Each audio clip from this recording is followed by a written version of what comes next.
புதுச்சேரியில் பழங்குடியினர் வசிக்கும் பகுதிகளை ஆய்வு செய்த ஆதிதிராவிடர் நலத்துறை செயலர் டாக்டர் முத்தம்மா அப்பகுதி மக்களுக்கு அடிப்படை வசதிகளை உடனடியாக செய்து தர வேண்டும் என அதிகாரிகளுக்கு உத்தரவிட்டார்.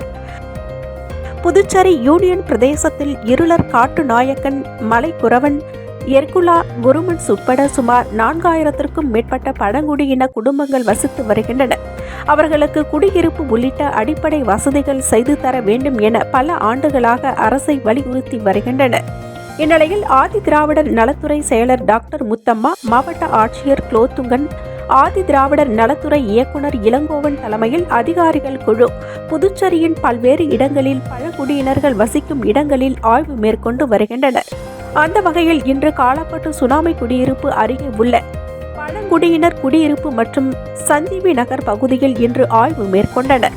அப்பொழுது அந்த மக்களின் குறைகளை கேட்டறிந்த துறை செயலர் முத்தம்மா உடனடியாக குடியிருப்பு, மின் வசதி மற்றும் குடிநீர் வசதி ஏற்படுத்தி தர வேண்டும் என அதிகாரிகளுக்கு உத்தரவிட்டார். இந்த ஆய்வின் போது வருவாய்த்துறை அதிகாரிகள், ஆதி திராவிடர் நலத்துறை அதிகாரிகள் மற்றும் புதுச்சேரி பழங்குடியினர் கூட்டமைப்பு தலைவர் ராம்குமார் உட்பட பலர் உடனிருந்தனர்.